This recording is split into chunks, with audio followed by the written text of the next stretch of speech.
My name is Lance Conrad, and I'm an author. I write books for a living. I went from crawling to sprinting.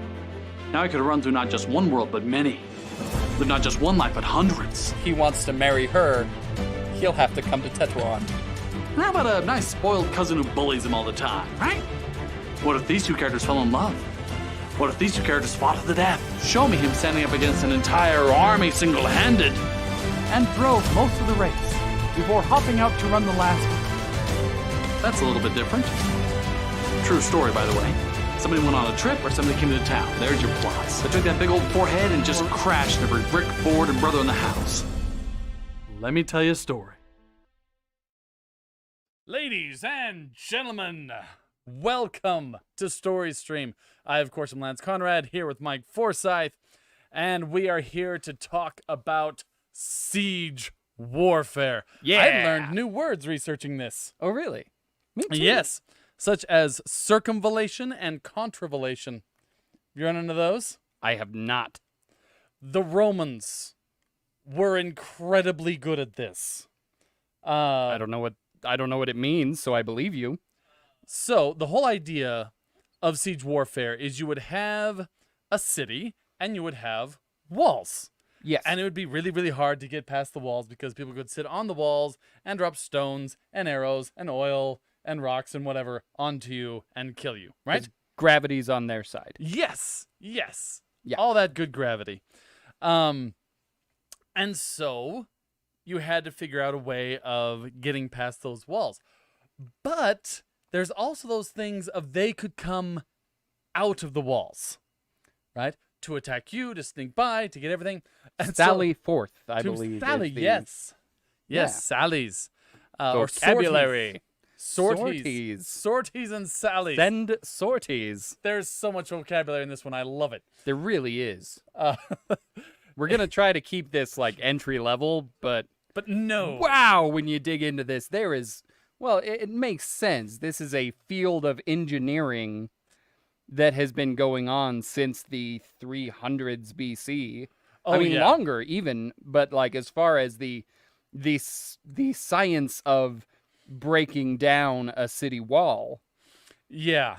And the a long Romans time. really brought it to a level that was just amazing. You know, they really just like engineered people into submission, and it was awesome. Anyway, sorry, back to the vocabulary. Yes. So circumvallation is when you built your own wall Oh yeah, around their walls. okay. Makes perfect sense. To seal the people into the city. Right? You didn't want to leave? Great. Now you can't.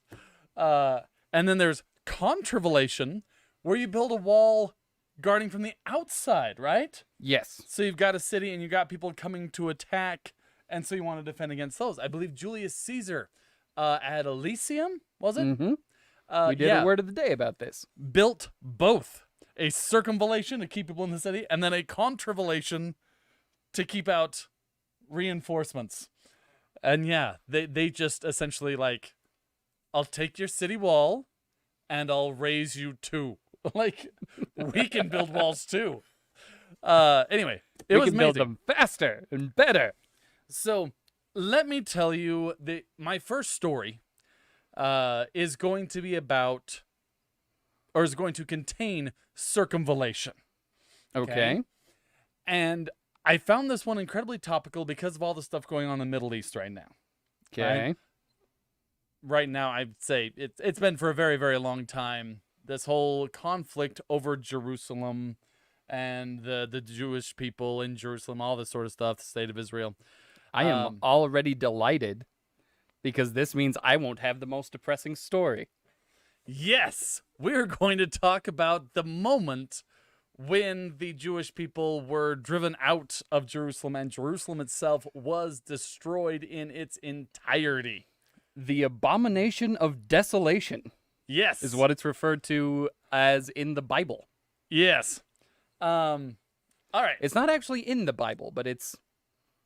Anyway, it's complicated. But the abomination of desolation, which kind of tells you how strongly It's just people such a cool feel about this subject. Well, there was a lot of anger. Mm-hmm. All right, so Romans. Right? Friends, countrymen. No. Okay.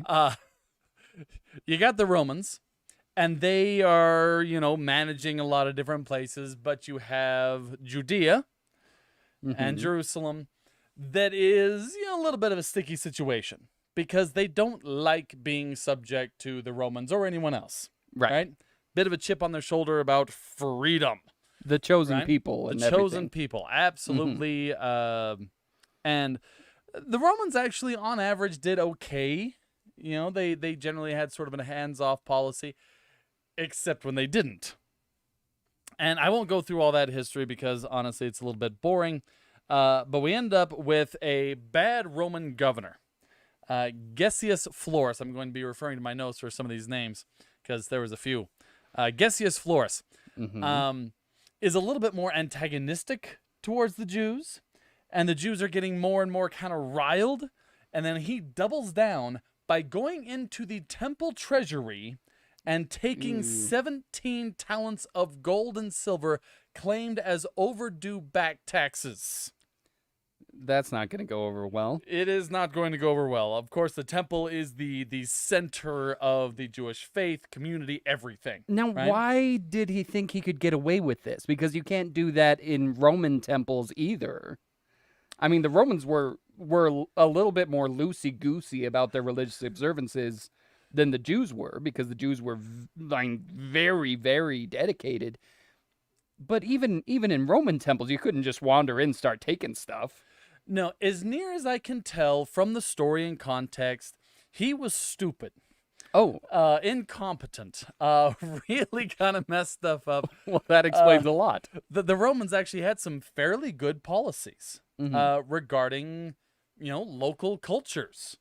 And they were really no different with the Jews, right? They're like, oh, you want to take the Sabbath off? Okay, go ahead.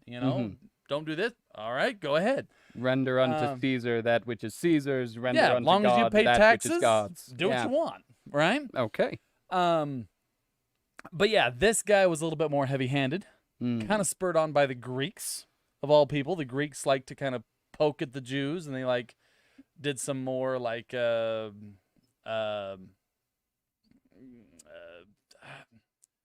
sacrifices, but in a bad way. Kind of like when I don't understand. If you want to desecrate a Jewish altar, you sacrifice a pig on it, because a pig is an unclean animal. The revolt of the Maccabees, I believe it was the Syrians, sacrificed pigs on their altars to desecrate them, just as a to heck with you and your religion. It was Great big old middle finger huge insult to you and your ancestors and your religion. And yeah. Okay. So the Greeks were doing some small bits of this in front of some Jewish synagogue type places, right? Okay. Which led the Jews to get restless and protest, which led this guy, this Roman governor, rather than kind of calming everything down, saying, I'm going to go take your money. Haha, that'll teach you. Oh, boy. Which This is also... it did not teach them. You may know the word zealot. Oh, we are getting into the zealots. Yeah. We are absolutely getting into the zealots. Also in comes fact, from this go time ahead. period.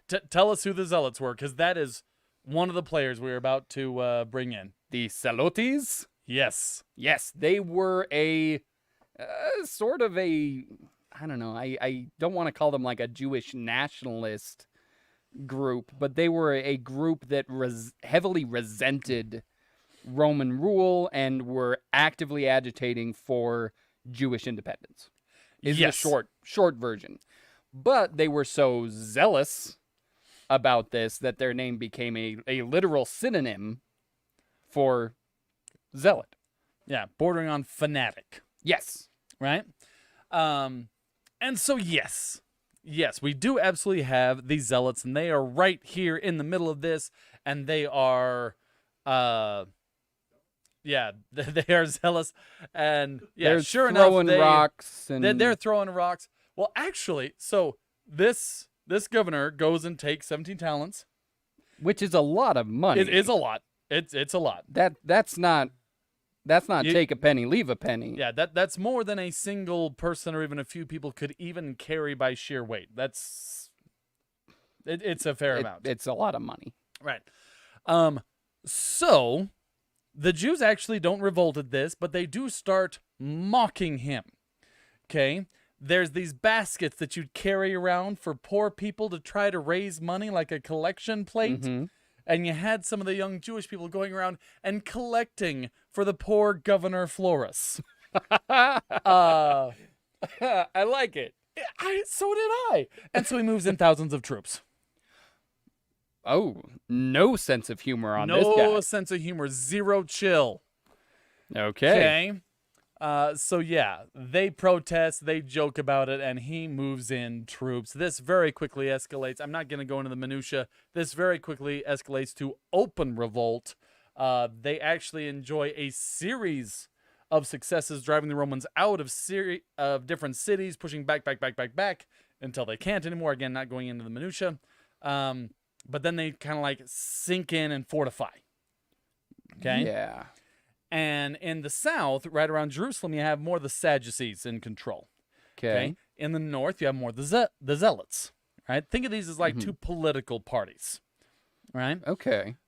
Both want freedom, but they are also opposed to one another. Okay? This comes into play soon. Because here come the Romans. With Vespasian, a general, Okay. and Titus, his son. Okay? And they come down and they begin butt kicking. Okay? There is, in fact, one siege, because of foreshadowing, where these 40 men get surrounded in this cave. And their leader says, we are not making this, we're not making it out of this alive. And it is better that we die free and by our own terms than be killed, enslaved, and crucified by the Romans. So the Romans I think, did love a good crucifixion. yes, there was a lot of that went on during this, by the way, a whole lot. Like, More of that to come, actually. more of that to come. in our other stories. So much crucifixion. It's kind of a theme tonight, even. It's going to be a rough one, but so much fun. Anyway, so their leader says, we should kill ourselves. Let's just, I don't love that plan, but I guess Draw it beats lots. crucifixion. and, we'll just draw lots, and whoever gets the first one is killed by the one who gets the second one, and then we'll just continue around the circle. And they say, okay, let's go for it. We admire you, noble leader. And they go around and around and around until there's only two left, one of whom is the leader, at which point he goes, we should just surrender. And so they surrender. Oh, And that leader, What?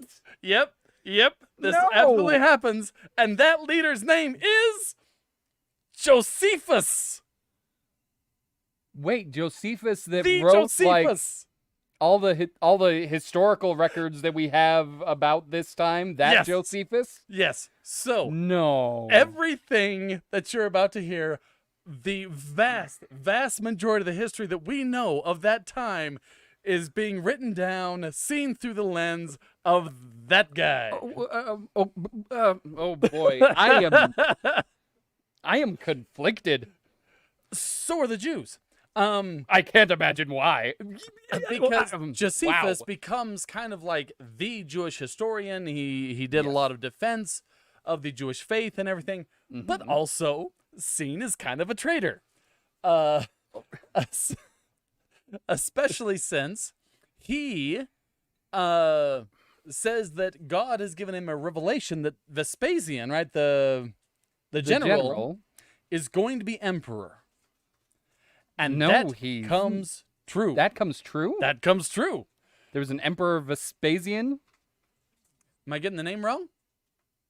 I don't think I am. I'm not big on I'm not well read on the Romans. I might be off in my pronunciation, but no, I'm pretty sure. Yeah. Wow. It was during the year of four emperors, Oh, right? Because there was Nero, right? Right. Nero sent them out. Nero, who but then sucks. Nero was bat crap crazy, Yes. right? And so they kicked him out. And then there was another couple emperors who were in for like, I don't know, a couple months, a day, whatever. As long as it took to stab them to Right? death. Yes. And then, meanwhile, Vespasian has been out butt kicking and winning just victory after victory after victory in Judea, right? So incredibly popular. His own legions say, "You're the emperor now." And he's like, "Sweet. I'm going to go be emperor." And by the way, good job, Josephus, on calling that. You're one of us now. Much obliged for the prophecy. Yeah, that was great. Wow. Okay. So, wow. I'm very conflicted about how There's- all of this turned out. That there's going to be a lot of conflict in here. And so they conquer a lot of the north, Mm-hmm. right? Vespasian and Titus. Titus. Yeah. Right? And a lot of these zealots and fighters and everything kind of refugees all go down to Jerusalem. Okay, Mhm. which leads to a political conflict. And very soon erupts into full-out civil war with the Sadducees and the zealots butchering each other in the streets of Jerusalem. Oh. And Titus is like, dear. we should attack, they're divided. And Vespasian says in much loftier words, son, if your enemies are killing each other, it would be rude to interrupt. And so they just kind of leave Jerusalem alone.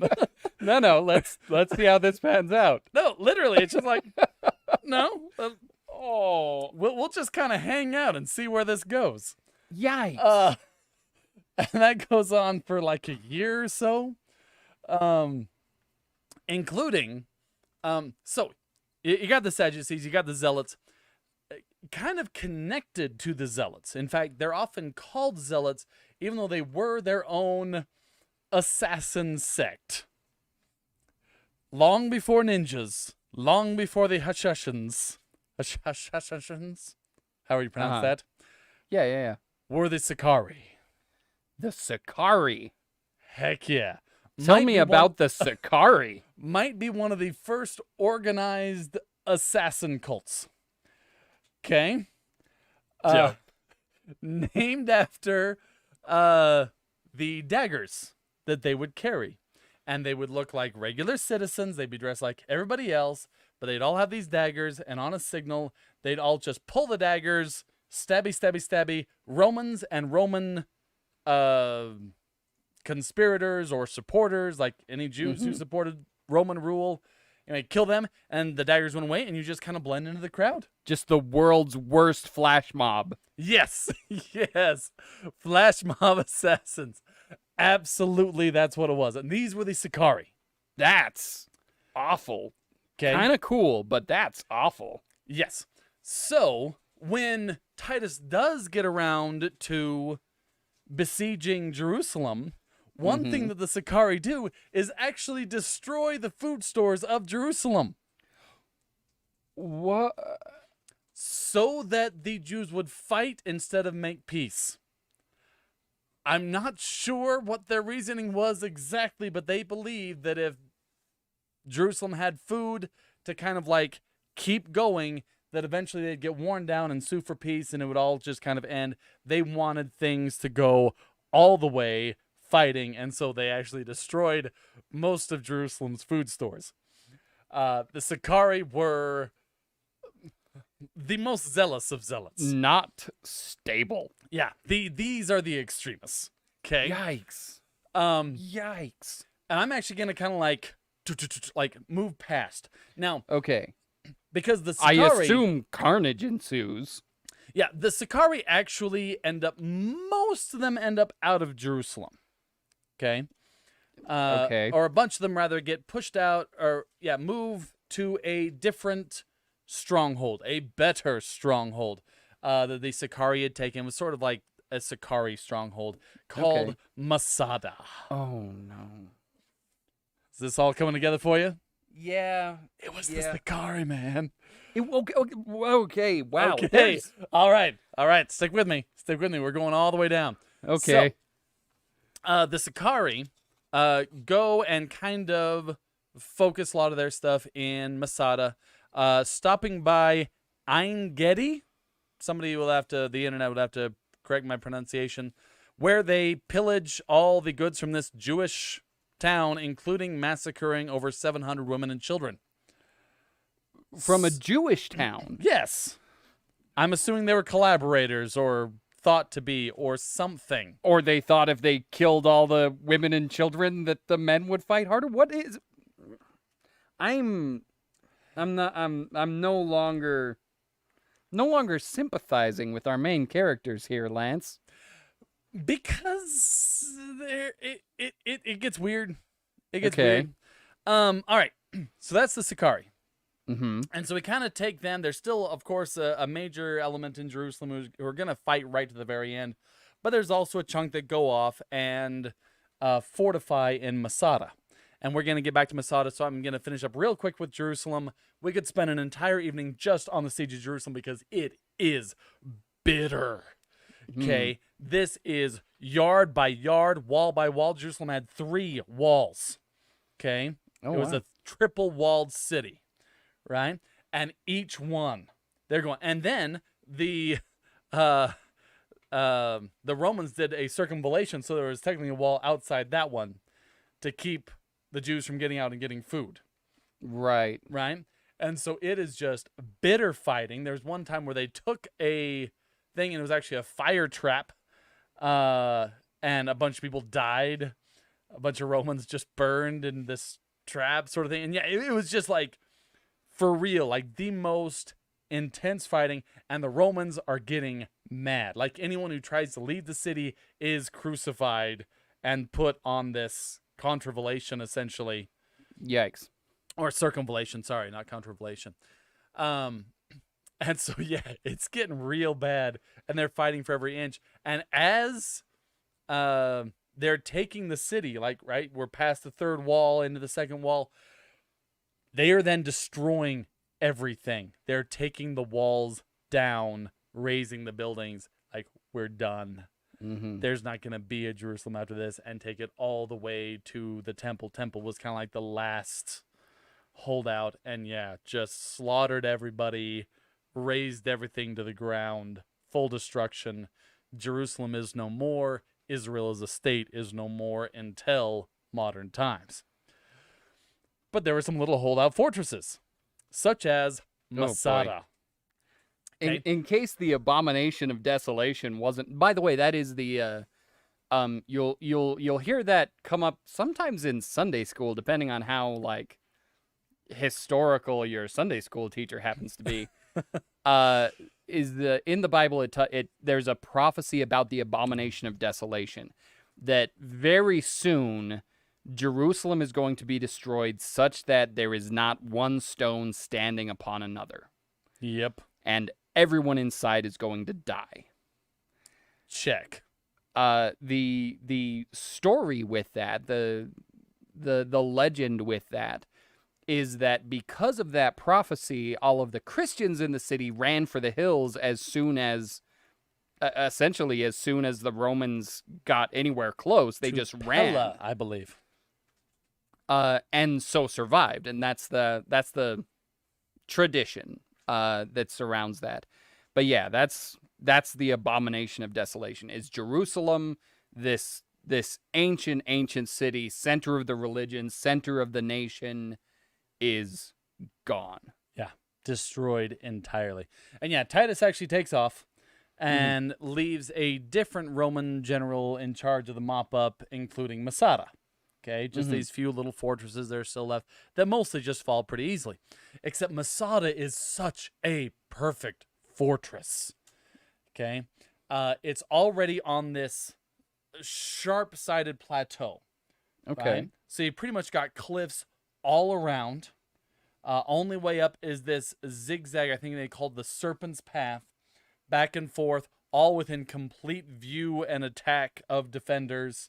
Nothing you could drive a siege engine up, right? Nothing that would allow more than just like foot traffic.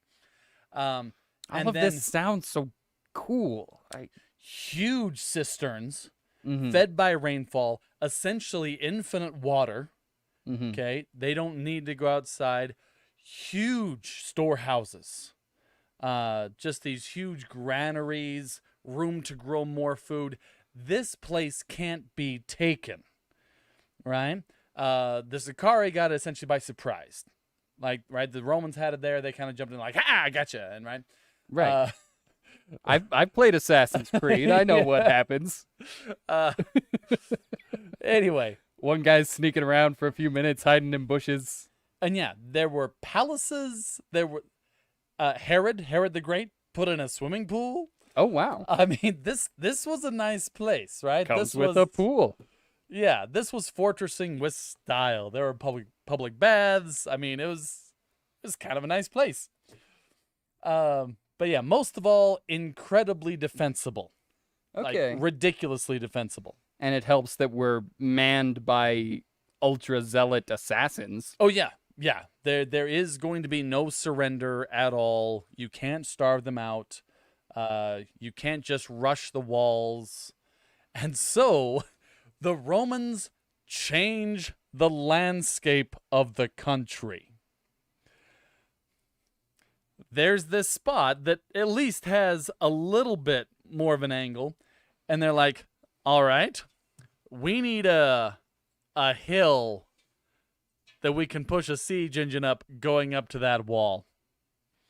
And they do it.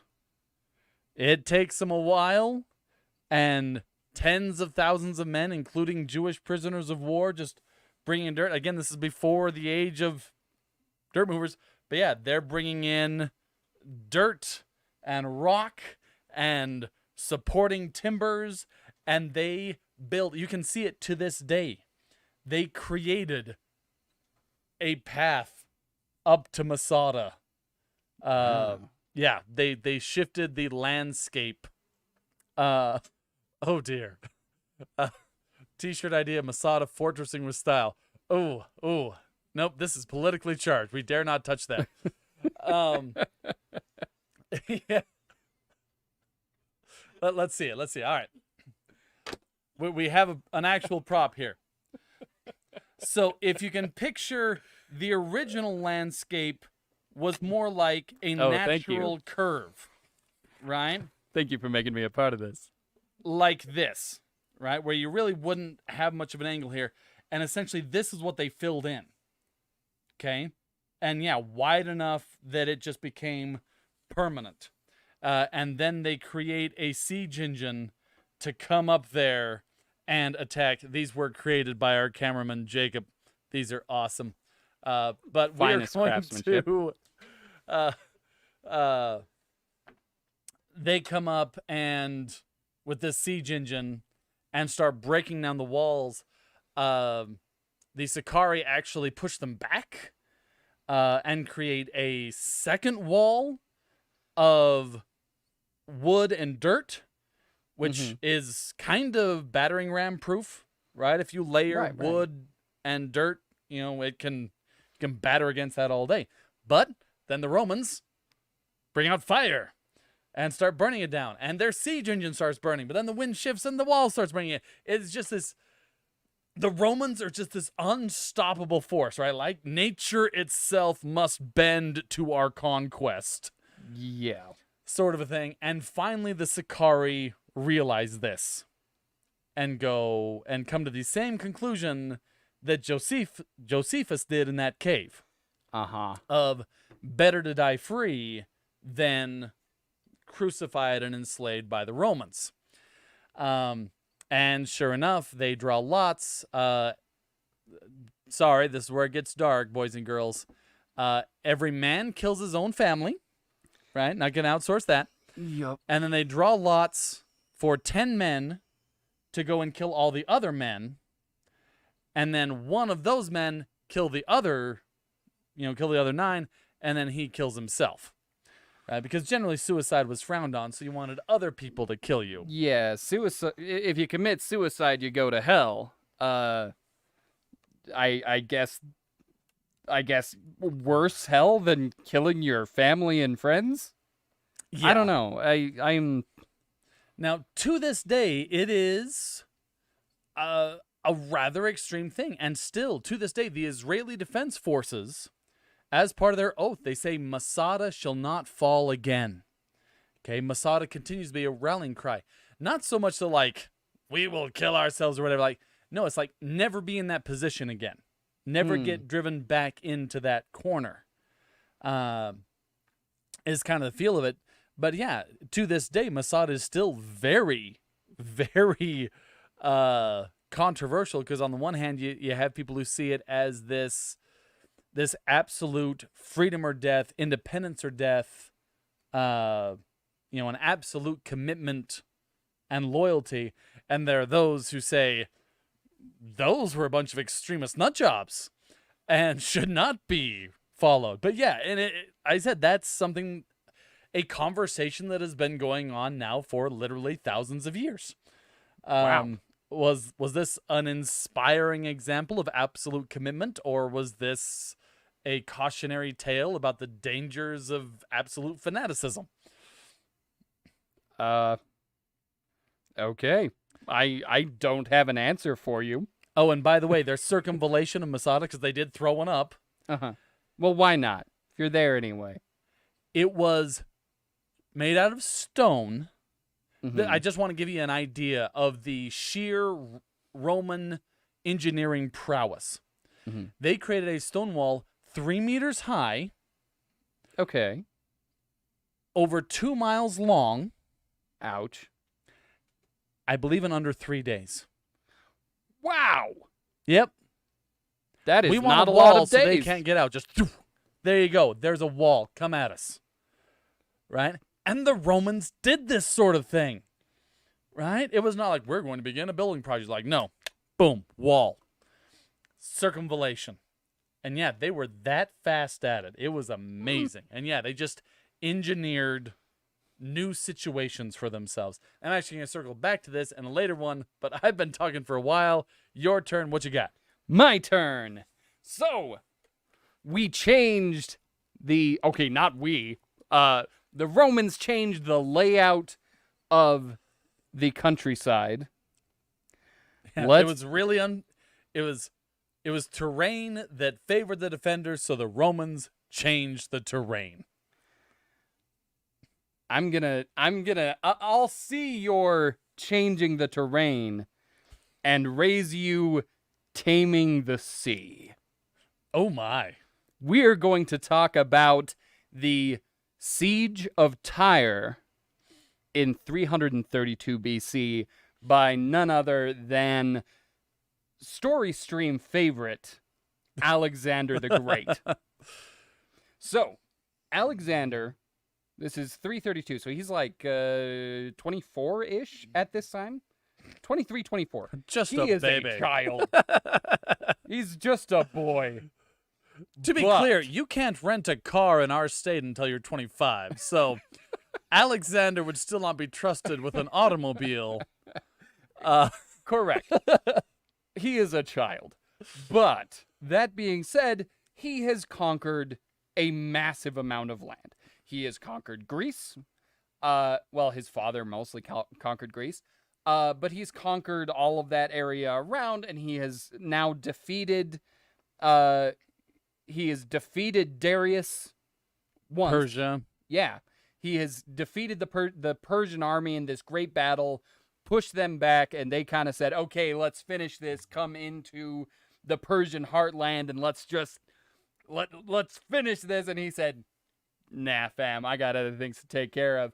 And he takes off down the coast and says, instead of chasing you farther into Persian territory, I'm going to cut you off from the sea, or at least from the Mediterranean.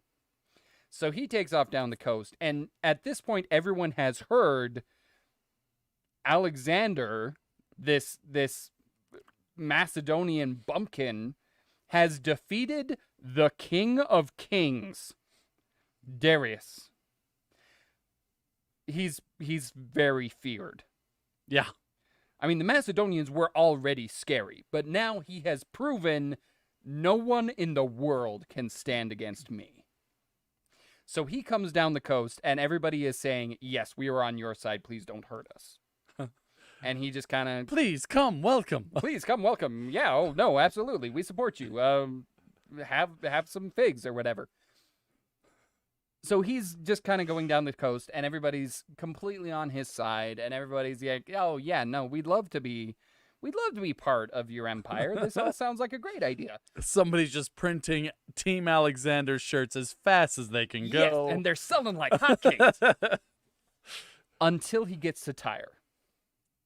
He gets to Tyre, and they say, "Okay, well, look, we didn't love the Persians. We're Phoenicians. We didn't love the Persians, but we also don't love you. So we're gonna just kind of stay out of this nonsense. We'll be over here doing our thing. We'll be friends with you, but we don't want to be part of your little club. And by club, I mean giant empire." So they go to Friend Zone Alexander. They go to Friend Zone Alexander, and he says, "Well, okay, but your local god guy here, I forget what his name is, but your local deity, I believe to be really my hero Heracles. Oh. You have a temple to Heracles here. Could I come in and do a sacrifice before I continue on my way?" And they say, "No. We don't trust you. We don't want you in our city. We think you're casing the joint because you're a bunch of crazy barbarian people." How dare you? He takes this personally. Understandably. That's pretty rude. All he wants to do is come sacrifice. Because Alexander was super religious. Right? It wasn't just a like... it wasn't just a ploy. He really did want to go sacrifice to Heracles. And they say no, and his feelings are hurt. Oh. And they go back to the city. And he's like, "Okay, well, let's try one more time. I'm going to send some diplomats. They're going to go into the city. They'll be completely unarmed. They'll go and they'll take gifts and they'll go and talk to him and see if we can at least get in there for the sacrifice. And maybe like we'll open up some trade relations or something. You know, there's got to be a way to end this happily." So the Tyrians take the messengers to the top of the wall, where no. Alexander can see them across this strait, this channel that divides Tyre from the mainland, and slit their throats. Oh. So that their blood spills down the outside of the wall, and then throw their bodies in the sea. Oh, no. That's their way of saying, "No, thank you." So, You done messed up. you done messed up, because this is Alexander, right? The even more Alexand than all the other Alexes. The Alexandest, if you will. The Alexandest.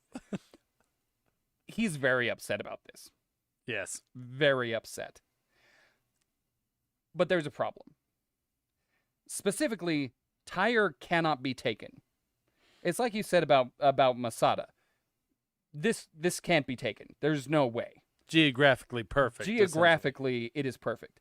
Tyre is split up into two cities. There's Old Tyre on the mainland, and New Tyre, which is actually on an island off the coast. Okay. Right? And this island is like perfect and beautiful. It is surrounded by walls that are in places 150 feet high and 20 feet thick. So football field, high walls, 20 feet thick. Half a football field. Half a football. Oh, yep. Sorry. Yeah, 150 feet high, 20 feet thick. So yeah, you could drive a car very comfortably on the top of these walls. Wow. And it's completely separate from the mainland. There's no bridges, there's no causeway, there's no nothing. And the Phoenicians have the biggest and best navy in the world. There's no way onto Tyre. People have tried to take Tyre before. King Nebuchadnezzar of Babylon laid siege to Tyre for 16 years. Oh, dang. 16 years before having to sue for peace. right? And this is the king of Babylon, right? This is like, okay, this is like if The Nebuchadnezzar. this is like if the United States like went to war with Hawaii, and after 16 years had to surrender. Right? That'd be amazing. That'd be awesome. I'd watch that movie. Right? That's things. That's how impenetrable Tyre is. But Alexander is just something special. He's always had this taste for innovation. Right? He's always innovating with his battle tactics. His father was a big innovator. His mother was this kind of mystic who was always kind of liked being mysterious and everything. So he's just grown up with this admiration for being clever and being ingenious. So he gathers up his engineers and he says, okay, we need to get to Tyre. We don't have any boats. I really want to stab those people. Let's build a mall. Not a shopping center. It is a land bridge, essentially. Okay. There is a shallow spot in the channel. All we have to do is build a land bridge 700 meters long. Yeah. Okay. 700 meters long and sturdy enough that we can also remember this is sea floor, so it's like sandy. It's not a good place to build. We need to build it 700 meters long and strong enough that we can move siege engines across. Which are That's all I ridiculously heavy. need. What you got? That's all I ask of you. So they do it. Of course they do. Well, they start doing it. They disassemble the town of Old Tyre. They say, okay, we need building materials. There's a town, freshly on the market. We'll just take what we need. So they begin building this thing, and they're driving wooden timbers into the seabed, and then filling it with dirt and rocks, and moving on. Right? And they get most of the way, and as they're doing this, the Tyrians are sending out ships and just hitting them with bows and arrows, right? These ships are full of archers and just coming and shooting all of the workers. And so Alexander says, okay, fine. I want you guys to build 2 siege towers to protect my workers. They will be 20 stories tall. Oh, dang. And have catapults on top. Of course they would. Yes. And so he does this. And when I say catapults had only been around for about 60 years. Oh, wow. They are a new invention. And on top of that, Alexander and his buddies have come up with an improved catapult. A torsion catapult. Oh, nice. Right? So it doesn't look like the catapult that you're expecting, right? The catapult that you're thinking of is the one that, like, you crank it down and goes, and then you let it go and it goes ka-chunk, right? Right. That's the catapult that you would think of, right? A spring catapult. This was instead, you had like a runner, and it looks like a giant crossbow, right? Kind of like a ballista? A ballista. Similar. But instead, what we've got is the 2 crossbars aren't bending. They're stuck into these 2 great big spindles of rope. So as you pull it back, the rope is twisting up and storing all of this energy. So you can pull it clear far back. And then when you release it, it has all of that real estate to the physics term that you're looking for is impulse. Right? It's not just we're throwing something really hard. It's now we have all of this time. We have all of this whole run up to apply momentum. Mike's an engineer. I'm an engineer. Right? So using this, they can double the range of anyone else's catapults. Nice. So the Tyrians have catapults But on not their as walls. good as But they're Alexander's. not as good because Alexander's can shoot twice as far and, by extension, hit twice as hard. Right. So he's got these giant siege towers. I'm going to try to hurry this up. I know I'm taking a long time just getting going on this, but there's so much. So he's got these giant siege towers that are 20 stories tall, right? Literally, they have 20 floors in them where archers can shoot out of. And on top are mounted with these catapults that are now shooting out, and they're very accurate, right? Because you're not trying to like, right? You're shooting directly, like a crossbow, and so they're much more accurate. So he's just killing Phoenician ships from the top of these things, and they are making steady progress towards the wall. So the Phoenicians make their own innovation. Oh. They create the world's first fire ship. Oh. They take this ship and they fill it with cauldrons of boiling oil. I thought the Greeks already did fire ships. Did they not? They might have. I don't know. Who Okay. cares? These are better Greeks. Well, these are Macedonians, but they like to think of themselves as Greeks. No, Oh, yeah. No, you're right. Yeah, the Phoenicians are the ones doing the fire ship, but Alexander and his boys consider themselves to be Greeks. But in reality, these are the guys that conquered the Greeks. Right? They're the barbarians from the north. Kind Kind of like how the Ottomans were Romans. Yeah. Yeah. So they send this fire ship out and it burns the siege towers and the mall.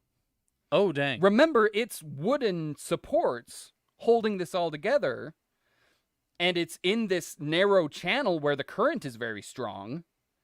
The mall washes away. They destroy the whole thing in just one fell swoop. It's all gone. So Alexander gives up and rides away? Yes. No. Actually, sort of. What? He goes to his engineers and he says, okay, I need you to build me another one. A better one. Another one and a better one. But this time we're building it at an angle so that it better resists the currents and so that it's more defensible. But that means it's going to be a full kilometer long. What? Yes. Yes. So do it again, but do it bigger, do it better, make it wider. And I'm going to need more siege engines. And I'll be right back. He goes back up the coast to all of his new friends and says, yo, I need boats.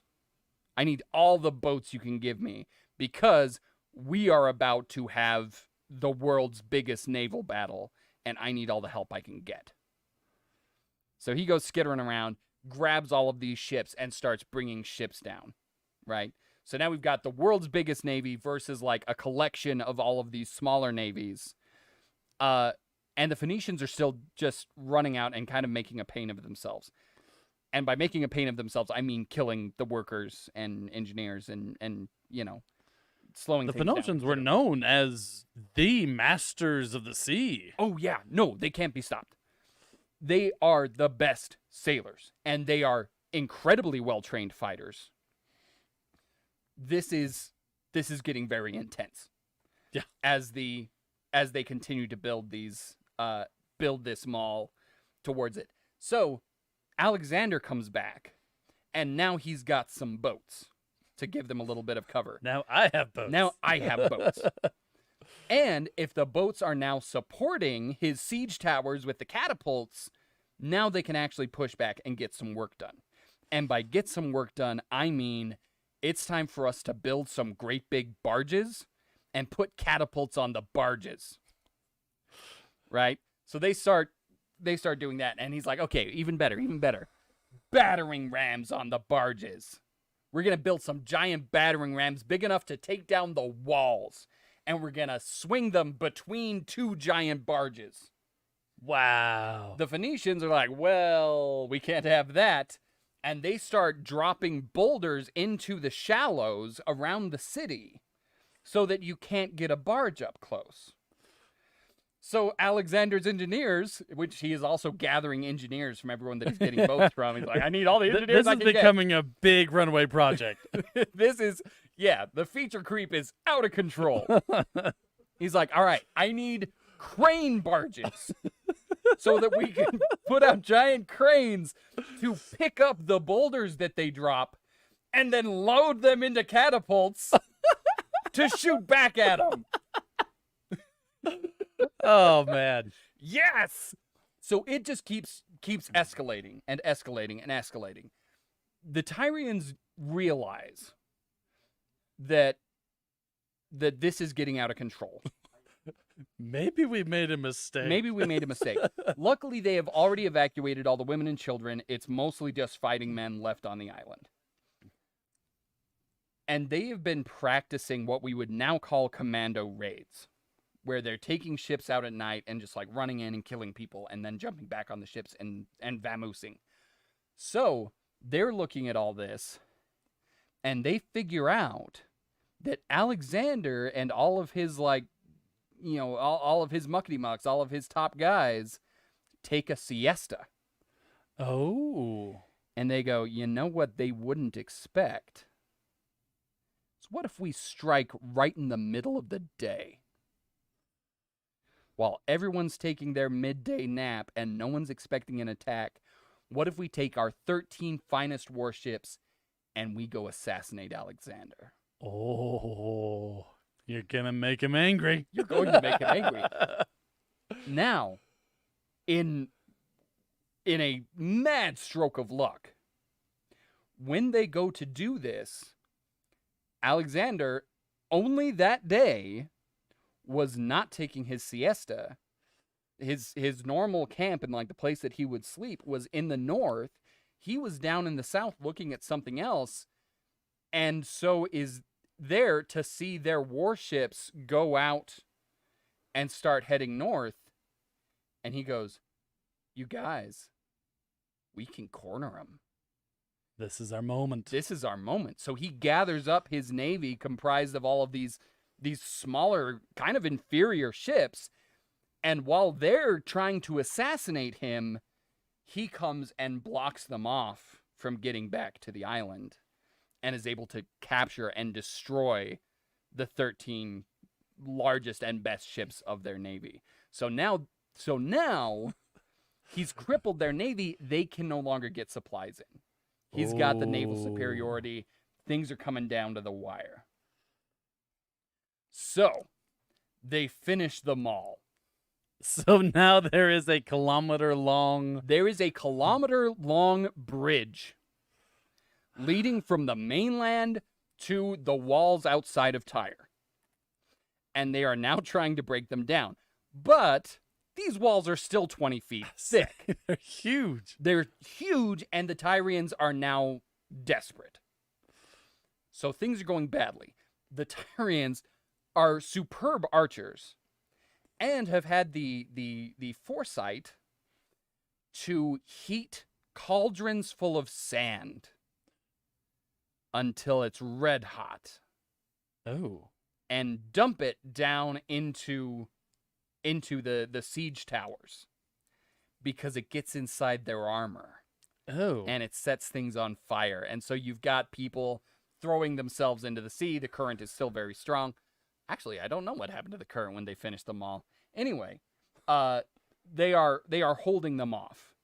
So Alexander sets up this very elaborate plan where they're going to attack the walls at multiple points, and try to open a breach using the mall, using the battering ram barges, using the catapult barges, using their ships. It is this all-out assault from every direction to break it once and for all. It has been 8 months. They started in January. Oh, dang. And have been just continuously day and night fighting for 8 months. They managed to batter down, right? They in this frontal assault, the first place to fall is near the southern harbor. They managed to break down the wall, and Alexander is the first through the breach. Man, that guy was cool. Obviously not like a great person, as we're about to see. But man, that guy was cool. They swarm in, and this brutal street-to-street fighting ensues. And the Tyrians, knowing that they can't run, fight furiously. There is no thought of surrender. I'd have thought about it at least. 8,000 of them die in that battle right then. Wow. Fighting street to street with the Macedonians through the city until they arrive at the temple of Heracles. Which is where Alexander wanted to go in the first place. He leads a procession, covered in blood, I might add.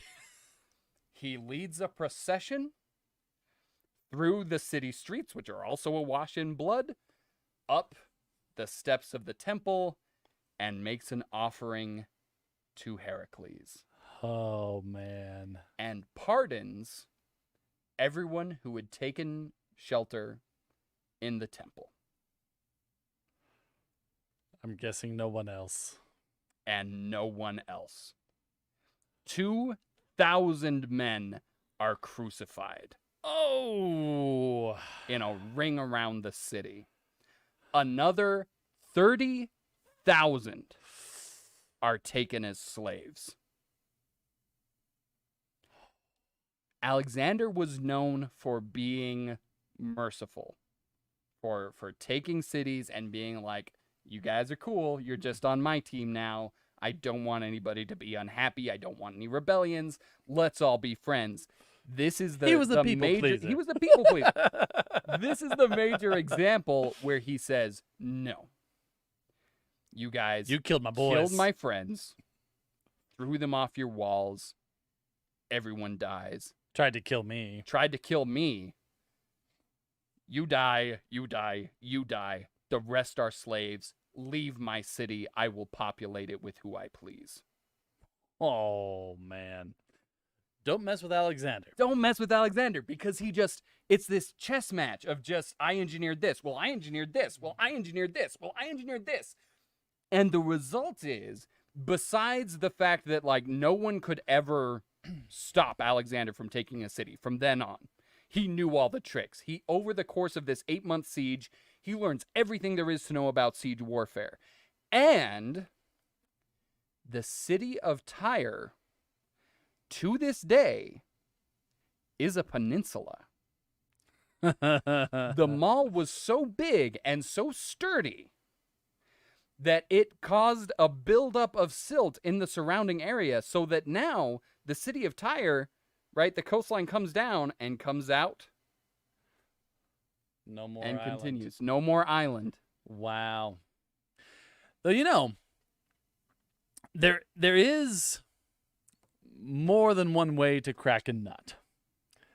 Have you ever heard of the siege of Uxalodnum? Uxalodinum? Uxalodnum. No. I've heard of laudanum. Different thing. Different Okay. thing. This is the Gauls. Okay. So Okay. modern day France-ish. Ish. Yep. Okay. And you have Julius Caesar. Big Julie, if you will. I will not. But yeah, Julius Caesar is trying to attack this fortress. Mm-hmm. And once again, geography is not on his side. Mm-hmm. Okay, this is a very, very well fortified and protected place. But he notices that they have a hard time getting their water. So he sets up a attack force type thing Mm-hmm. to kill them as they try to get to the water, and essentially cuts them off from there. Hurtful. Right? From this river that came down and kind of flowed into the city. He kind of cut them off from it. Okay. Right? Makes sense. But turns out there's this other spring. There is a secondary water source that starts right by there that he can't control. Mm-hmm. And so he builds this sounded a lot more impressive before your Alexander one, but he builds a 10-story siege engine. Boo, weak. Okay. brings it up essentially just to get the high ground so that he can fire down on this spring. Oh, wow. But the Gauls are like, oh no, right? And they come out after the siege engine. And now we have this battle going on. And then Julius Caesar does this big assault on the walls and pulls everybody out there. And it's this pitched battle. And it was all a lie. Because this don't know is what you mean. Julius Caesar. This was not force of might. This was force of mind. The whole thing, the siege engine, the attack on the wall, was a ruse. It was a distraction. Hey, look at the bunny. He was tunneling. He had his sappers going underground, creating a tunnel that ended at that spring and pulled the water away. What? And the fortress was deprived of all water and fell. He was never going to take the wall, or it wasn't about the siege engine. This was all just showmanship. To build an underground canal to take their water away. Yes. That's That was Julius Caesar, man. clever devil. Yes. I mean, we always talk about Julius Caesar, but people don't understand. Like, no, he understood things on a deeper level. Another Roman general would have changed the terrain or built a bigger siege engine or called up more legions and just crushed through. Julius saw the pressure points and knew how people thought. And yeah, it's just a glorious example of just the sheer genius of the man. Love that one. I'm going to throw in another one here, as long as we're just talking about geniuses and sieges, and we're going to flip it. And this time we're going to have the genius on the defender's side, Okay. which you might already know who I'm talking about. I might. Who is it? Archimedes. Archimedes! Because, of course, it's Archimedes. Our naked boy from the word of the day for... Man, what was that word of the day for? Can't remember. Okay, but We'll Archimedes come back to is famous. If you've heard the word eureka, when you discover something, that is our boy Archimedes, who was in a bathhouse thinking about a difficult problem, realized the solution, and ran through the streets naked, screaming, "Eureka, Eureka, I found it, I found it."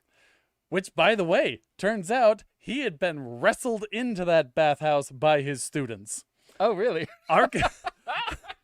Archimedes apparently was known for absolute relentless focus. He was a workaholic before the word or concept existed. He was an absolutist of an insane degree, to the point where his students had to make sure that he ate, drank water, and most of all bathed, because he would not, of his own volition, he would not interrupt his work for such mundane things. So when his smell got to a certain level, his students would drag him into the baths, and that's why he was there. Probably just feeling like, I almost had it.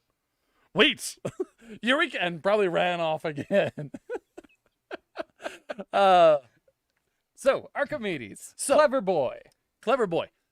During the whole crown incident, Syracuse, which is where he lived, was a staunch and loyal supporter of Rome. Okay? So Syracuse and Rome, big friends, lots of treaties, and we are allies and all this sort of stuff. Where is Syracuse? On the island of Sicily. Oh, okay. Then yeah, that makes sense. Okay? In fact, most of Sicily was already kind of controlled by the Romans, but Syracuse didn't have to be conquered because they were already, yay, go Rome. Okay? Right. Because of their king. Then Hannibal. Few things happen, right? Hannibal starts attacking Rome, kicks some major Roman butt, and is just kind of tromping around Italy, which really kind of hurts Roman reputation, right? Yeah. They were known as these absolute undefeatable people, and they were. But Hannibal the Carthaginian, yes? Exactly so. Carthage, which was settled by the Phoenicians. The Phoenicians, there you go. Yeah. Same song, different verse, folks. Anyways, And so you do have some of these smaller vassals, states, client nations, things like that, starting to wonder, maybe now would be a good time to break off from Rome. They're busy. Hannibal's kicking their butts. It's all probably circling the drain anyway. Rome's probably done for. Oh, boy. Right? Spoiler alert, they were not. And also the king of Syracuse dies. Mhm. And his son, not as pro-Roman, and starts to get courted by the Carthaginians. Mm. And so he says, all right, never mind Rome, we're with Carthage now. Ooh. And so now you have the Romans coming for Syracuse, and they have better armies, better navies, better generals. They have better everything, except that Syracuse has one old man. He's in his 70s now. Oh, wow. Yep. They have Archimedes. The Romans even realized that we would have taken Syracuse if it hadn't been for one old man. And there is so much. People focus on the really fantastical type stuff that Archimedes death did. ray. The death ray, right? Everybody talks about the death ray. Supposedly these mirror arrangements that were able to make ships burst into flame. That was nowhere near as impressive or I think effective as the claw of Archimedes. Right? Because, I mean, fine. You got sunshine that can light a boat on fire. That does sound very cool until you realize flaming arrows also set ships light a on boat fire.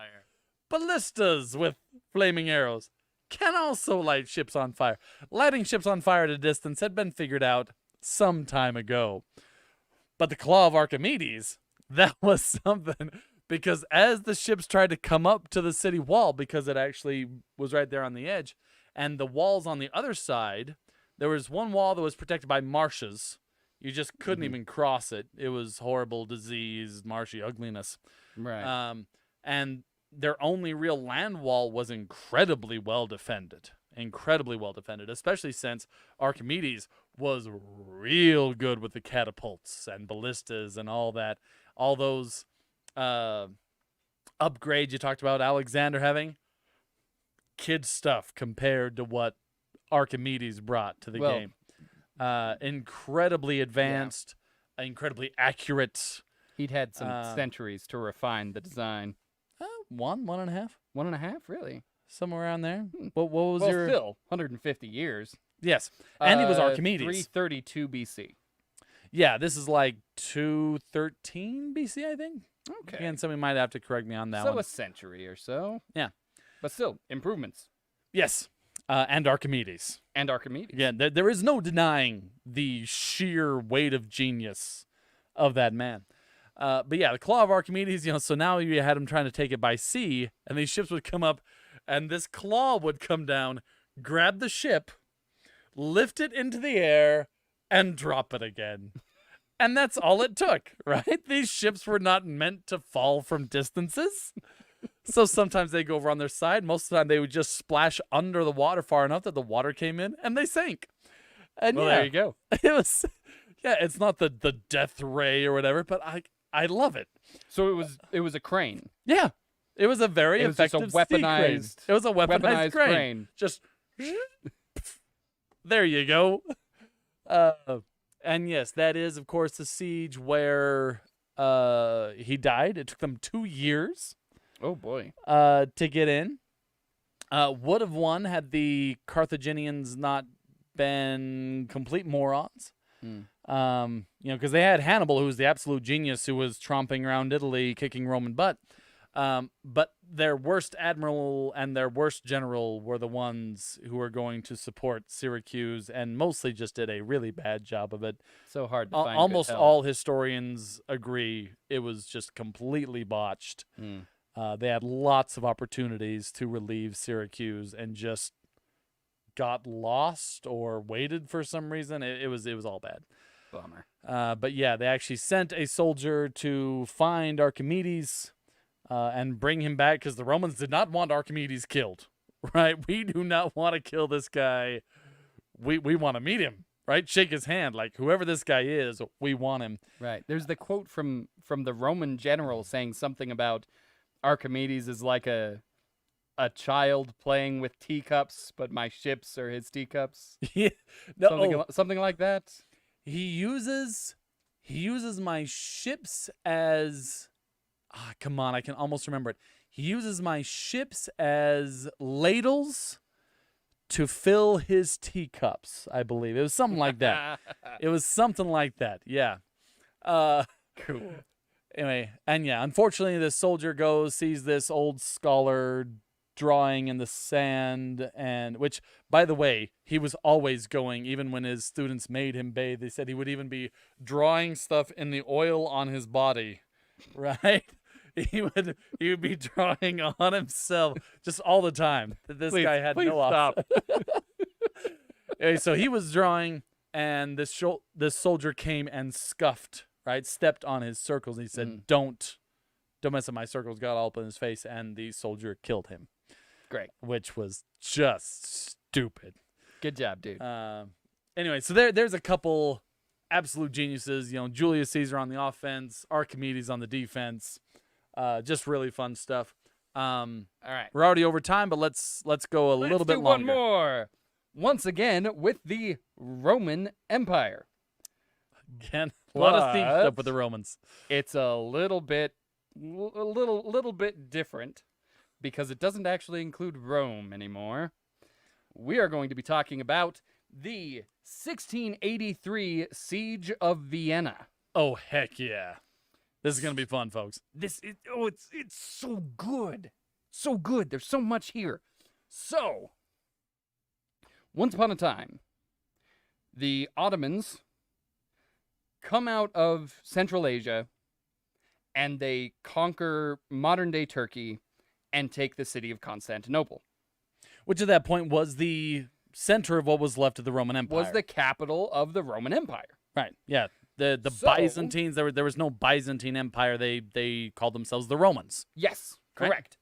So the Ottomans, these people come out of Central Asia. They conquer all of this land. They take Constantinople, and the Ottoman Sultan now declares himself, ladies and gentlemen, Caesar of Rome. Heck yeah. Heck yeah. I am the Roman Emperor. Good news, everybody. There's a new Caesar in town. And his name is Mehmed? Mehmed II? Something like that? So, but he gets a missive from the Habsburgs that say, nay, just recently, just in like the last 2 years, we all held a vote and appointed the King of Austria the Holy Roman Emperor. Infinity plus one. Infinity plus one. And the Sultan said, well, no, I conquered the capital of Rome by right of conquest. I am now the Roman Empire, the Roman Emperor. I am Caesar. And the Habsburgs say, well, no, you can't be. We voted you out of the club. You can't be Caesar of Rome if you're not Roman Catholic. Well, it just doesn't make sense. It doesn't make any sense. So, yeah, you can go ahead and pretend to be Roman Emperor, but I am Holy Roman Emperor. This rubs the Ottomans very much the wrong way. And since they have imperial ambitions anyway, they start trying to invade up into Europe, specifically to take Vienna. I'll show you. Yeah, because it's like, okay, we took one Roman capital, we can take another, and we will. And they try. It doesn't always go well for them. Suleiman the Magnificent, it was, I think, his only military defeat in his entire life was when he went up, laid siege to Vienna, and they had an unusually wet summer followed by an early winter, and couldn't move their artillery, couldn't get their logistics figured out, and were repulsed from taking Vienna. And that was like the only defeat that Suleiman ever faced. So this is also going to be an irritation, a mockery. This is a grudge match, right? They want it so bad, so bad. Just give it me. So Mehmed IV, in 1682, in spring of 1682, he puts out the horsehide banners, and he tells the representatives from Austria, "We are coming to declare war and take Vienna. Go tell your boy." And RSVP. RSVP. War next year. Be ready. Punk.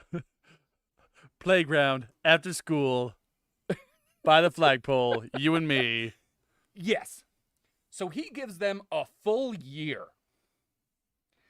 The king does not believe them. King Leopold, but not that King Leopold. Not the worst is it King Leopold. or is it one of the Charleses? Anyway, not important. The Holy Roman Emperor does not believe them. He's like, no, this is a ploy to get me to take my attention off of the French, because the French are out for my blood. They're just trying to distract me from what's really important on the Western Front. Fighting the French. Fighting the French. And if they do come north, they're going to be like, oh, we're coming for Vienna, and then they'll just go up into Ukraine, or they'll go up into Poland, but they're not going to try to take Vienna, because Vienna can take. We already beat them last time. We already beat them last They time, wouldn't and try that it was again. Suleiman the Magnificent. Like this guy, Mehmed IV, is going to do anything. But he does call up the King of Poland. Not really called. This is 1682. There were birds involved. There were birds involved. He sends to the King of Poland and says, hey, the Ottomans are coming north again. They claim they're going to attack Vienna. They're probably going to attack you. Let's be friends. Because the King of Poland is this dude, Jan III Sobieski. Nice. He was elected king I love it so much. because of his military heroism. Yeah. They were like, we need a king. We need to choose a new king because the whole like descendancy thing didn't work out. We need a king. Who is our best fighter? Jan, you're terrifying. How about you be our king? So yeah, he calls up Jan Sobieski and says, hey, let's sign a mutual defense pact.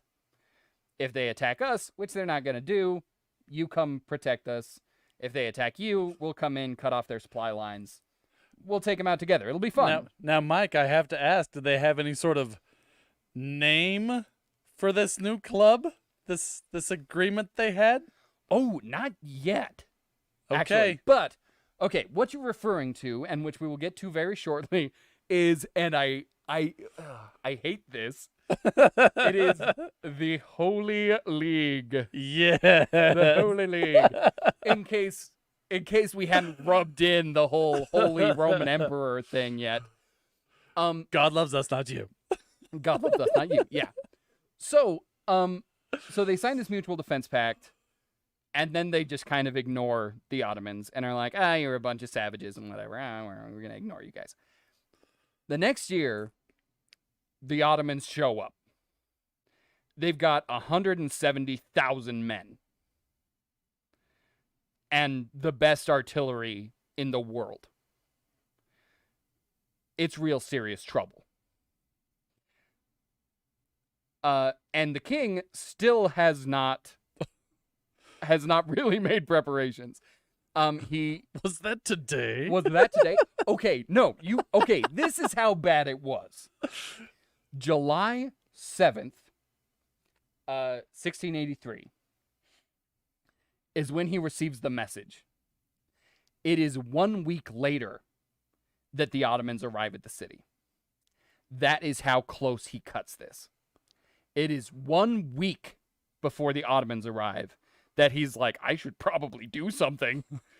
And what he does is run. Oh.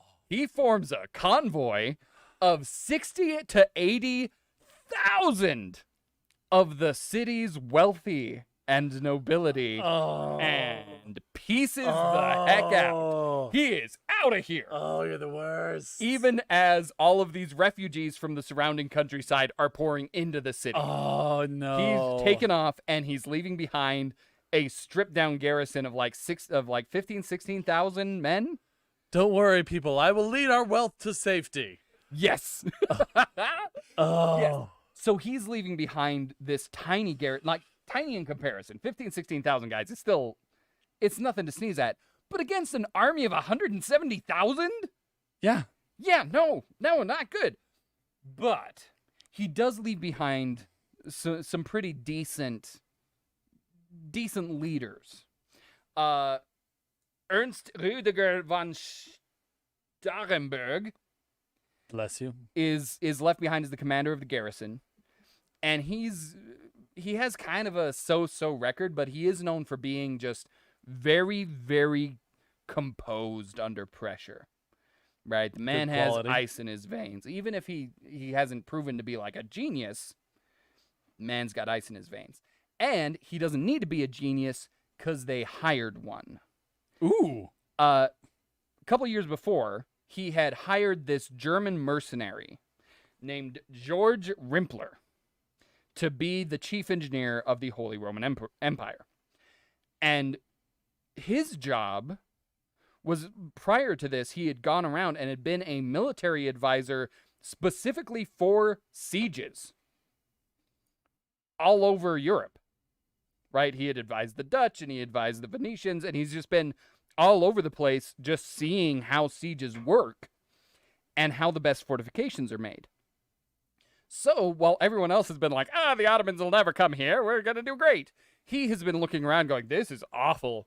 We're all going to die if anybody comes here with any kind of serious intentions for our city. We're dead. This is a dumpster fire. This is a dumpster fire. So he had gotten some advanced warning and had been working on things, but still Vienna's walls, like the actual walls around the city, were medieval. They were literally just like stacked cut stone. Ugh. Which in the era of cannons Ain't gonna cut it. ain't gonna cut it. Yeah, they might have, like, oh man, like one good bombardment is gonna tumble these things. Right? This is the age of earthworks. And that's what he starts doing. Is that instead of these like stacks of very pretty stone, you heap up a bunch of dirt and you put timbers on the front of it.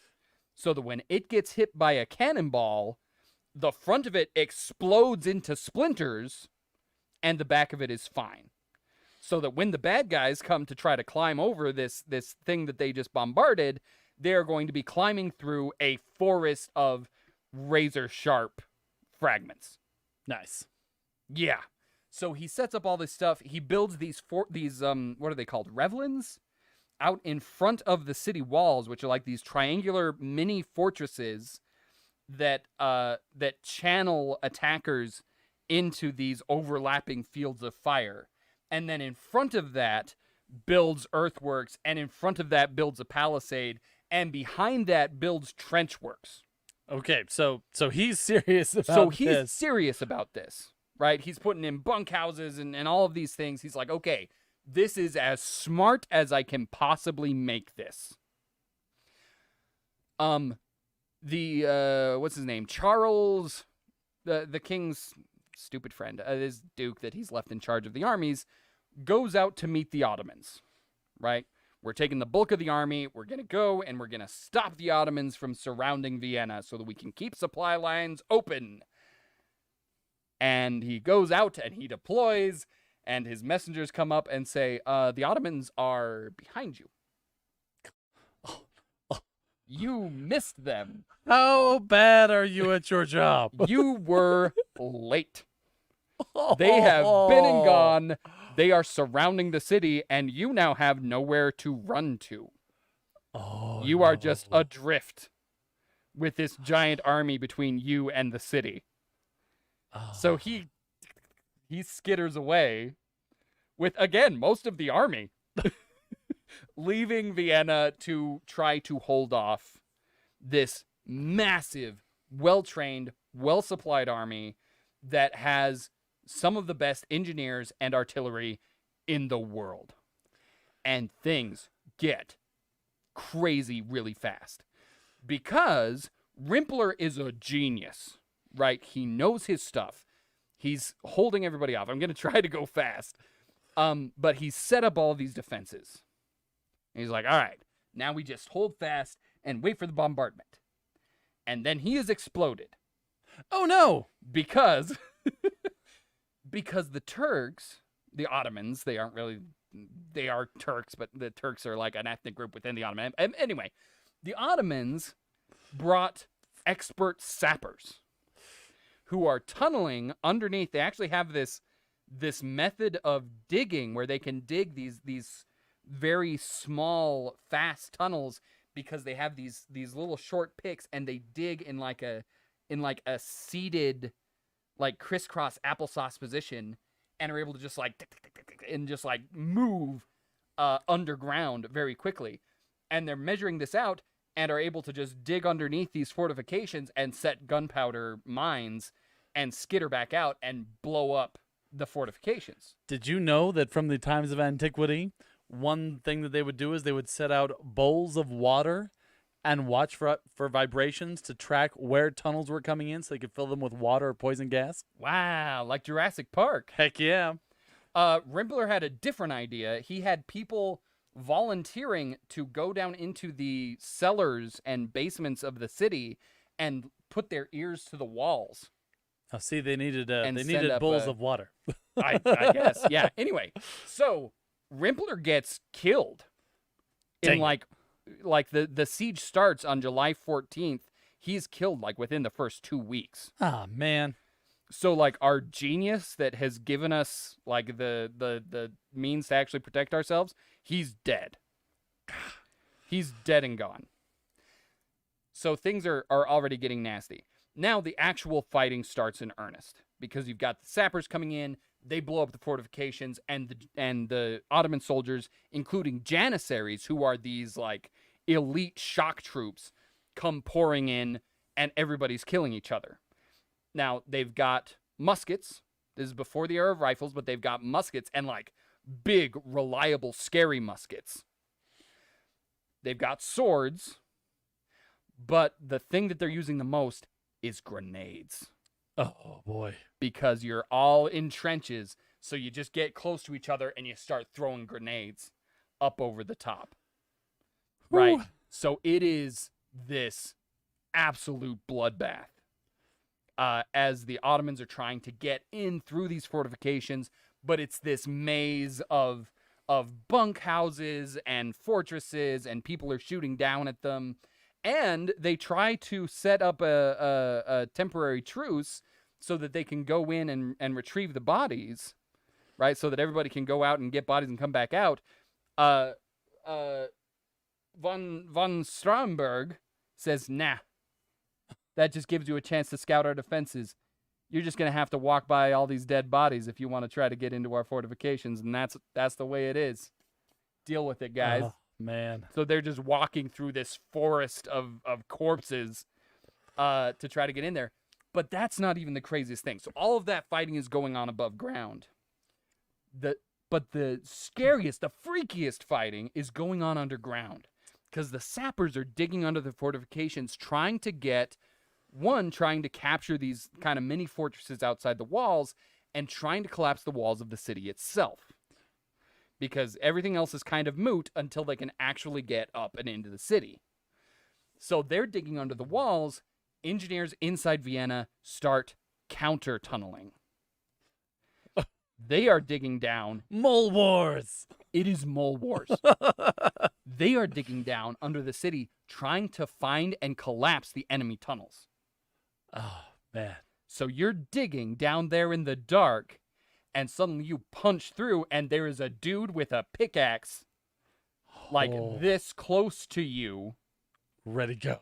They are, ready, go. Kill each other with a pickaxe. Oh. But they're tunneling. Okay, so the sappers are coming in trying to collapse the wall.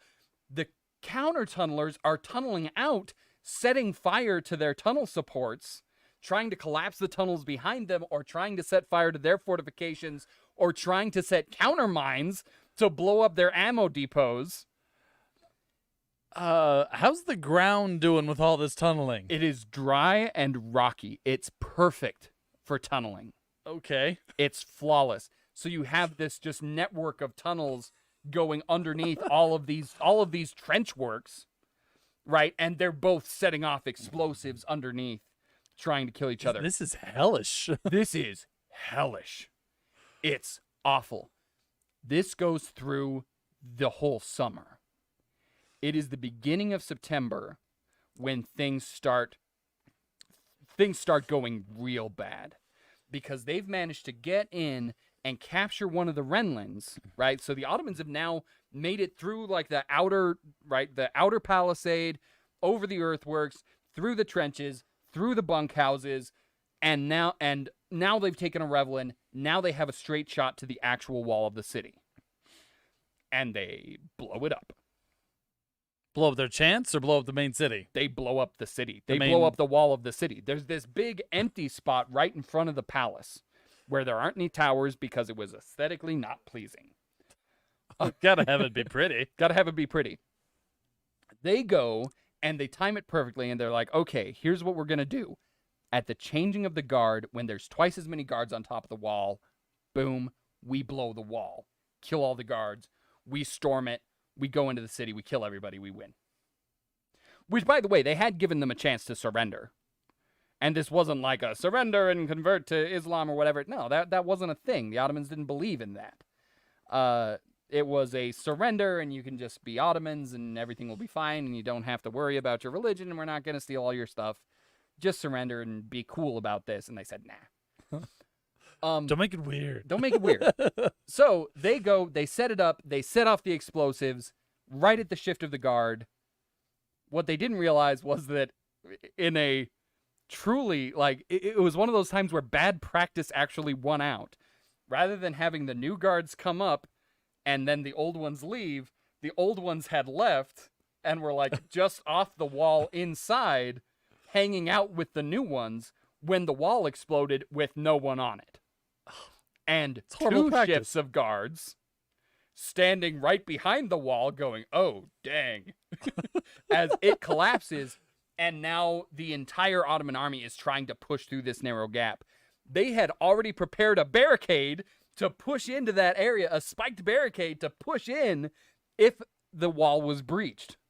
So they are already prepared, and there's twice as many guys there as usual with more reinforcements on the way. They managed to push them back, but there's now this great big gaping hole in the wall. And things are getting very, very desperate. This is on the verge. This is on the verge. A few days later, they collapse another big section. Oh. So there are now two big holes in the wall. They are getting ready to fight street to street. This is getting down to everybody dies. This is early September. Meanwhile, elsewhere, everybody's been running around the king has been running around trying to gather support. And luckily, one of his buddies is the Pope. So the Pope sees all of this, and he's like, oh, what if we made it a religious thing? He's like, well, it's not really a religious thing. It's because I called him the not holy Roman emperor.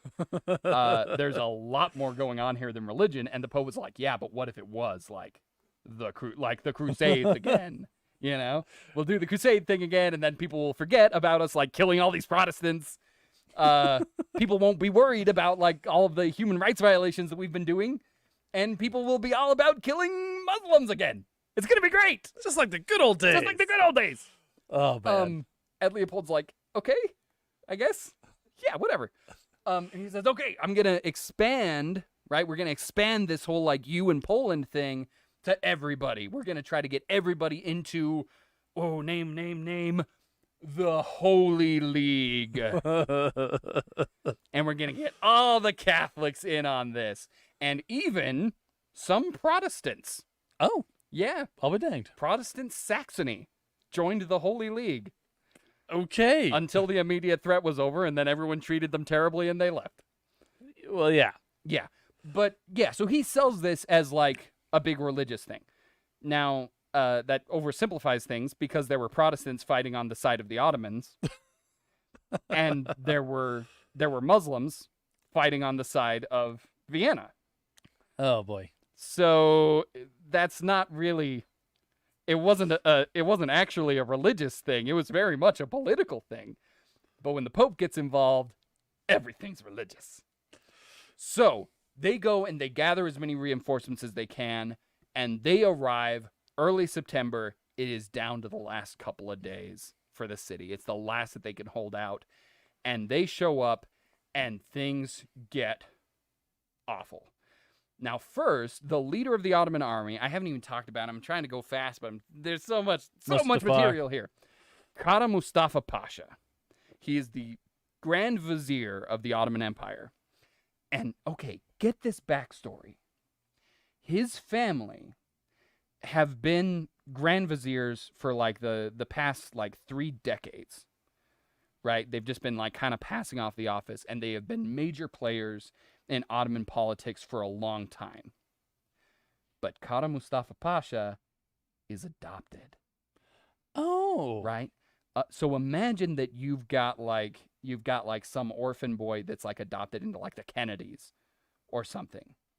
Right? That's the kind of like imperial dynasty or political dynasty that he has been adopted into. So he's got a real chip on his shoulder. And so he thought that like this is how I do it. This is how I prove that I deserved to be adopted by this great family, is that we take Vienna, and this is gonna be my legacy. This is my moment. But things are going pretty badly for him because he was supposed to have all these reinforcements from the Tartars. They have pieced out. Right? He was having a hard time controlling them anyway because they were like, okay, don't pillage and don't burn. We want to try to maintain good relations with the people because we're planning on actually like keeping this land. And they were like, oh, I'm going to go pillage and burn some stuff, bro. Peace. I'll be back.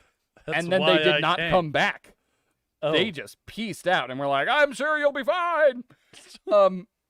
And so his flank is left mostly exposed. Luckily, they've gone and fortified these towns and like set up this network of trenches. And so the Holy League reinforcements show up, and it is not what they expected. They expected they'd be like charging in. Woohoo! We're, hitting the flanks, and we're going to break the siege, and everything's going to be great, and it's going to be wonderful. And instead, they hit this entrenched, hardened, well-trained adversary who is very much prepared for them. And it turns into this absolute bloodbath. Oof. As they're going like trench to trench towards the city. Now, they do eventually manage to push the Ottomans back far enough that Kara Mustafa Pasha looks at this and says, okay, we have to readjust. Because they actually still have the numerical advantage. But he's like, we've got to adjust. Because where we are right now, we can't continue the siege and fight this other army. They should have done a contravallation. They should have done a contravallation, but apparently they didn't have time. Not like the Romans, they can throw one up in 3 days. Right? And so they were trying to push into the city and take it so that they could then turn around and defend themselves within the city. But that doesn't happen because the defenders managed to hold them off despite the breaches in the walls at the very last moment. Right? And there's even this crazy story about the counter-tunnelers going down. There were like 5 different mines set under the walls, and they're tunneling in and defusing them like the day that reinforcements arrive. Oh, man. So like it could have gone like right down to the end. This could have gone either way. But now they failed to take the city. The infantry from the Holy League has managed to push them out of their trenches. It's time for us to readjust. It's about 4 p.m. He pulls back his troops out of their trenches and back towards like where their camp was onto this big spot of open ground at the bottom of a hill. I see this coming. Yeah, he did not. So, remember back at the beginning, we talked about Jan Sobieski, The Polish king. the Polish king, who is this. Paragon of a fighter. Yes, he's this great fighter. And he has brought the legendary Polish heavy cavalry, the Winged Hussars. Now, the Winged Hussars, okay, man, we are so over time, but I've got to just take a second. The Winged Hussars, remember at this time, everybody's using muskets. Yeah. It's muskets and cannons and like... The Age of Knights is largely The Age over. of Knights is over. It's done. Nobody's wearing armor anymore because it's useless, right? It won't Shoot stop through a it. bullet. We just shoot through it. So everybody's done away with armor. They've done away with lancers for the most part, except for Poland, who has kind of doubled down on it. Right? The Winged Hussars actually have this reputation for winning unwinnable battles because they're all crazy. They are these giant men on giant horses with monstrous thick breastplates and 16 to 19 foot long lances. Oh! They're huge. And these guys are such great horsemen and so well trained that they can charge literally shoulder to shoulder. That's so weird. Right? So their horses are like in lockstep right next to each other and they just smash into, and their horses are armored too. So it's like, it's just so much weight just smashing into a bunch of people that are now not wearing armor at all. So the lancers are just punching right through them. So the Winged Hussars are crazy. They are this relic of a bygone age. And they're called the Winged Hussars because they've got these great big wooden wings. Literal wings. Literal wings. Arcing up from the back of their saddle up over their heads.